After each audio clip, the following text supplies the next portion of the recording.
네, 여러분 안녕하십니까? 필립입니다. 이번 영상에서는 스타트업 관련된 기사 가지고 왔습니다. 한국일보의 최연진 기자님입니다. 1인 가구와 함께 뜨는 셀프 스토리지 압도적 1위인 다락, 홍우태 세컨 신드롬 대표에 관한 기사입니다. 셀프 스토리지라 함은 개인용 창고를 의미하는데 자세하게 알아보도록 하겠습니다. 1인 가구가 증가하면서 새롭게 성장하는 사업이 있습니다. 바로 짐 보관 서비스입니다. 짐이 늘어나는 것은 어쩔 수 없는 일이지만 여기에 맞춰서 집을 늘리는 것은 더더욱 힘든 일이죠. 그래서 일정액을 내면 집에 보관하기 힘든 짐을 맡아주는 사업이 바로 짐 보관 서비스입니다. 해외에서는 이미 보편화된 짐 보관 서비스가 국내에서도 1인 가구가 늘면서 급속도로 확대되고 있습니다. 홍우태 대표가 2016년 창업한 세컨 신드롬은 단순 창고업이었던 짐 보관 서비스를 인공지능과 사물 인터넷을 이용해서 해외에서도 찾기 힘들 만큼 획기적으로 바꿔놓은 신생 기업입니다. 덕분에 그가 선보인 미니 창고 다락은 전국에 55개 지점이 돌아갈 만큼 급성장하면서 국내에서 압도적 1위를 달리고 있습니다. 과거 짐 보관 서비스라면 낡은 창고와 컨테이너를 떠올리기 십상입니다. 빈 공간에 되는 대로 짐을 넣어놓고 돈을 받는 것이 전부이기 때문에 별다른 기술이나 시설 투자가 필요 없었습니다. 이렇게 관리가 잘 되지 않다 보니 오래 맡기면 온도와 습도 관리가 안 되어서 물건이 망가지거나 변질되기도 했습니다. 하지만 다락 지점에 들어서면 기존에 갖고 있던 짐 보관 서비스에 대한 선입견이 깨집니다. 다락은 모든 과정이 자동화되어 있기 때문에 사람이 필요 없는 무인 시설입니다. 그리고 출입구와 옷장을 닮은 짐 보관 시설인 로커에 앱으로 여닫는 디지털 잠금 장치가 설치되어 있고 무인 카메라로 내부를 살필 수 있습니다. 그리고 공기청정기와 냉난방 시설을 가동해서 적정 온도와 습도를 유지하며 물건의 손상을 막아주고 깨끗하고 쾌적한 환경을 유지시켜줍니다. 이 모든 것들을 다락 AI 관제 솔루션이라고 부르는 자체 개발한 AI 시스템이 통제하고 있습니다. 본사 센터에 설치된 AI는 각 지점의 카메라와 천장에 설치된 IoT 감지기를 이용해서 출입 장치와 조명, 냉난방 장치 등을 원격으로 제어합니다. 이에 따라서 지하에 있는 지점은 감지기가 이산화탄소 포화도 등 공기질까지 측정하기 때문에 공기청정기도 자동으로 가동할 수 있는 것입니다. 따라서 누수하고 누전 같은 이상 상황에서만 직원에게 알려줘서 굳이 사람이 상주할 필요가 없어진 셈입니다. 그리고 이용 방법도 굉장히 간단합니다. 다락 홈페이지나 스마트폰용 소프트웨어에서 집 근처 지점을 찾아서 빈 공간에 예약하고 결제한 뒤 짐을 맡기면 끝입니다. 24시간 운영되기 때문에 아무 때나 짐을 맡기고 찾을 수가 있습니다. 짐이 무거울 경우에는 배달 신청을 하면 대신 실어간 뒤 보관 후 인증사진을 찍어서 보내줍니다.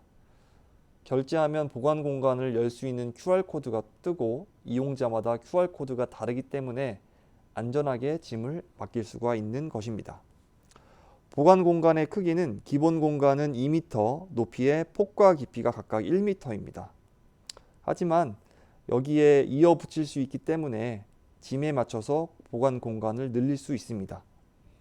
이삿짐도 맡아줍니다. 서울 명일동과 경기 일산 지점에 있는 살림살이가 모두 들어갈 수 있는 공간을 갖추고 있기 때문에 일정 기간 해외에 나가거나 이사 날짜가 어긋난 사람들을 위해서 이삿짐을 맡아줍니다.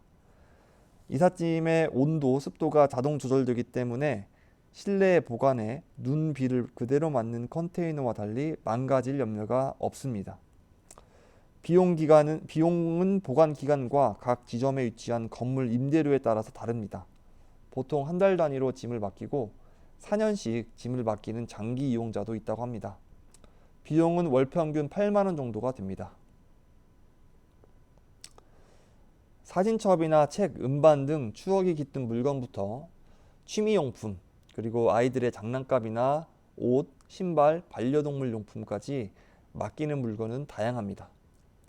또한 해외 지점 파견으로 인해서 수백만 원대의 레고 장난감을 맡기는 경우도 있다고 합니다.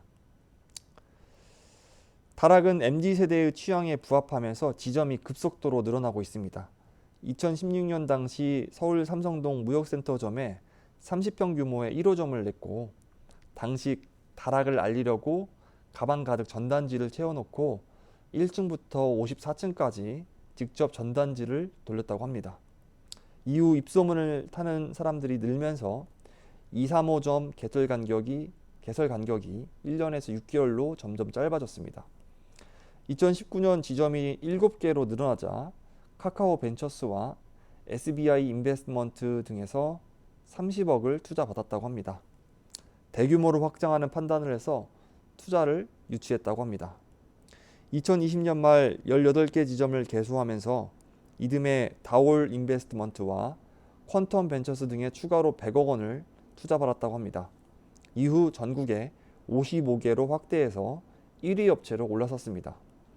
2위부터 5위 업체를 모두 합쳐도 다락보다 지점 숫자가 적다고 합니다. 또한 홍 대표는 지난 9월 메가박스 중앙을 인수했습니다. 메가박스 중앙은 영화관을 운영하는 메가박스 계열의 짐 보관 업체였는데 이를 인수한 것입니다. 보관복지부라는 서비스명으로 6개 지점을 운영했는데 잘 되지 않았고, 지난 9월 다락이 인수하면서 이제는 다락 앱으로 이용할 수 있다고 합니다. 보관복지부라고 되게 이름이 재밌네요. 다락과 정체성이 다르기 때문에 보관복지부라는 명칭은 그대로 유지한다고 합니다. 앞으로도 지점 확대를 위해서 인수를 적극적으로 추진할 예정입니다. 연내 국내 대기업 계열사를 인수하려고 협상 중에 있다고 밝혔습니다. 이렇게 되면 다락 앱 안에 여러 가지의 짐 보관 서비스가 들어오게 되는 셈입니다. 여기에 그치지 않고 올해 말 80개, 내년 150개로 지점 수를 늘릴 계획이라고 합니다. 그래서 비용 마련을 위해서 지난 5월에는 다락 크라우드라는 독특한 투자금 조달 시스템을 만들었습니다. 투자를 원하는 개인 문의가 많았기 때문에 이와 같은 투자금 조달 시스템을 만들었다고 합니다. 투자 단위는 1인당 최소 1,000만 원인데 100만 원 단위까지 앞으로는 낮출 계획을 가지고 있습니다. 연간 20% 수익을 월 배당으로 지급하는 투자 상품입니다. 5호 상품까지 모두 완판되었고 6호에 이어서 7호 상품도 준비하고 있다고 합니다. 월 배당이 가능한 것은 다락의 재사용률이 높기 때문입니다. 다락에 1년간 짐을 맡긴 사람의 재사용률이 50% 이상이라고 합니다. 한 번 쓰면 계속 쓰고 있는 셈입니다. 따라서 매달 크라우드 펀딩에 참여한 사람들에게 꾸준히 배당을 주고도 수익이 난다고 합니다. 매출도 계속 오르고 있어서 지난해는 31억 원의 매출을 달성했습니다. 올해 매출은 전년 대비 3배 이상의 금액이 될 것으로 예상되고 있습니다. 아직은 투자 단계이기 때문에 적자이지만 내년에는 흑자 전환을 예상하고 있습니다. 홍 대표는 성균관대학교 경영학과를 나왔고 금융권에서만 11년을 일한 금융 전문가입니다. 문과생이 서버 컴퓨팅 엔지니어 일을 하려다 보니 퇴사를 했고 미래에셋 증권의 신입사원으로 다시 들어갔다고 합니다. 5년간 애널리스트와 금융상품팀 일을 했고 이후 독일계 자산운용사 알리안츠 글로벌 인베스터즈로 이직해서 5년 이상을 다녔습니다. 그는 증권사 시절인 30세 때부터 창업을 준비한 계획형 창업가입니다. 정해진 역할보다 스스로 역할을 만들고 싶어 창업을 준비했습니다. 그는 사업 아이템에서 3가지의 창업 기준을 먼저 세웠습니다. 첫 번째는 현금 창출이 쉬워야 하고, 두 번째는 AI와 관련되어 있으며 국내에 없는 사업을 해야 했고, 세 번째로는 AI와 관련 있는 게 두 번째, 국내에 관련 없는 게 세 번째입니다.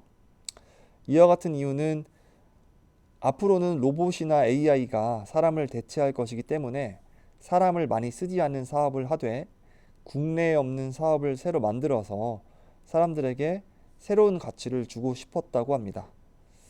이후 5년간 밤늦게 시장 조사를 했고 짐 보관 서비스가 잘 되려면 도시화 비율이 80%를 넘고 1인당 국민소득이 3만 달러를 넘어야 하는 조건을 발견했습니다. 한국은 창업 이듬해인 2017년부터 국민소득이 3만 달러를 넘었다고 하네요. 그가 발견한 시장은 놀라웠습니다. 전 세계 짐 보관 시간 규모는 60조 원입니다. 그런데 전 세계 어디에도 AI를 이용한 무인 짐 보관 서비스를 하지 않았습니다.